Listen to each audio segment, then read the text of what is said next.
प्रश्न आहे।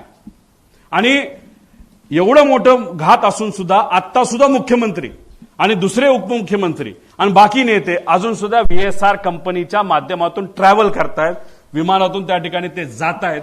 हे अतिशय घातक आहे। त्यामुळे या बाबतीची नोंद सरकारने तिथं घेणं फार महत्वाचं आहे। आता तुम्ही म्हणाल हे जे आहे हे काय आहे? एक ग्रुप असतो, सर्व मंत्र्यांकडे 2 ग्रुप असतात।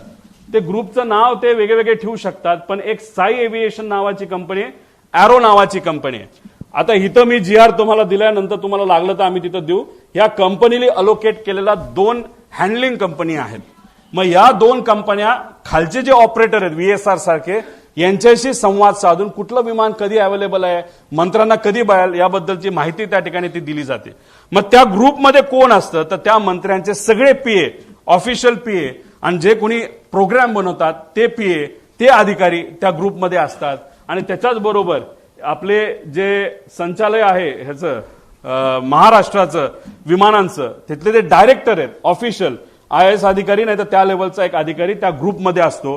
त्या ग्रुपमध्ये टाकलं जातं की उद्या जसं 27 जानेवारी 2026 ला 8 वाजता मुंबई ते बारामती अजित पवारांना जायचं असं ग्रुपमध्ये। आणि एरोचा टाइम होता 1 ते 15 हे साईसाठी होतं, 16 ते 31 तारखेपर्यंत एरोच्या ग्रुपमध्ये हा मेसेज टाकला। हे कोण क्रिस्टोफर नावाचा जो कुणी तिथला मॅनेजर आहे का ओनर आहे त्याने टाकलं नोटेड सर। तो झालं 7:13 आणि 7:14 संध्याकाळी। म्हणजे जे काही लोक म्हणतात दादा हे विमानाने जाणारच होते, हे प्री प्लॅन्ड होतं, असं अजिबात नाही। आदल्या दिवशी संध्याकाळी 27 तारखेला संध्याकाळी 7:13 वाजता ठरलं की अरे आता खूपच उशीर झालेला आहे, आता उद्या विमानाला गेल्याशिवाय गत्यंतर नाही, नाहीतर दादा गाडीली जे काय प्लॅनिंग केलं होतं, तुम्ही तिथला CCTV बघा देवगिरीचा, तिथं तुम्हाला दिसेल सगळ्या गाडी या लाईनीमध्ये लागल्या होत्या। दादाचा अंदाज होता 5, 5:30 ते 6 पर्यंत आपल्याला गाडीली पुण्यापर्यंत जायचं आणि पुण्यातून बारामतीला गाडीली त्या ठिकाणी जायचं, तरी सुद्धा उशीर झाला म्हणून हा ग्रुपवर मेसेज टाकला। आणि हे ग्रुप अशा पद्धतीने त्या ठिकाणी चालवले जातात। आता हे एरो नावाचा कंपनी कोणाची हे आपल्याला पुढे जाऊन बघावं लागेल। आता हे एरो कंपनी आहे, सरकारची विमाने बुक करण्यासाठी ही काम करते।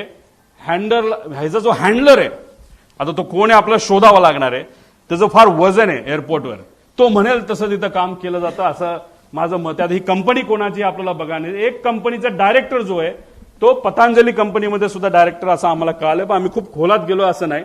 ज्याला कोणाला बघायचं असेल ना तर ह्या ज्या इन्व्हेस्टिगेशन एजन्सीज आहेत त्यांनी सुद्धा एरोकडे लक्ष देण्याची जरूरत आहे। आता पुढे जाऊन तुम्हाला सांगतो त्या ग्रुपवर काय चर्चा झाली होती, पुढे घ्या। आता हा प्रश्न आहे घातपात आहे का? मला सुद्धा शंका आहे की कदाचित हे घातपात असू शकतं का, तर हे पुढच्या काही स्लाइड्स मध्ये मी आपल्या सर्वांना सांगतो।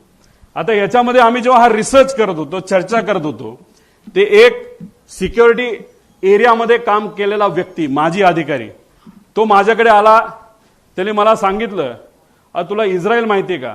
मी म्हणलं माहितीये। तुला मग मोसाद माहितीये का? म्हणलं माहितीये। मग त्याचं काय? ते म्हणले हे पुस्तक बघ। मी म्हणलं बर, मग या पुस्तकाचं काय? ते म्हणले त्या पेजवर तू जा आणि त्या पेजवर एक लाईन आहे, ती लाईन तू त्या ठिकाणी वाच। ती कुठली लाईन आहे? ती ही लाईन आहे। आता डेगन नावाचा जो माणूस आहे तो एक एजंट आहे। एजंट म्हणजे कोण? जो एखाद्या व्यक्तीला असॅसिनेट नाहीतर एखाद्या व्यक्तीला मारायचं असेल प्लॅनिंगली तर हा तो डेगन नावाचा एजंट आहे।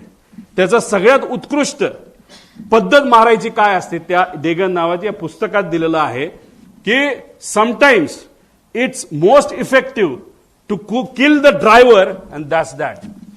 त्याचा अर्थ की एखाद्या व्यक्तीला आपल्याला जर मारायचं असेल तर सगळ्यात सोपा मार्ग कुठला असेल तर त्या व्यक्तीचा जो चालक आहे त्याला जर आपण मारलं तर विषय संपला। आता गाडीत असेल तर ड्रायव्हर, मोटरसायकलला असेल तर रायडर आणि विमानात असेल तर पायलट, असं म्हणायला काय हरकत आहे। पुढे आता घातपात, आता ही राज्यभरात चर्चा आहे, ह्याच्या खोलात जावं लागेल, ह्याच्या डिटेलमध्ये जाऊन माहिती घ्यावी लागेल, रिसर्च करावं लागेल।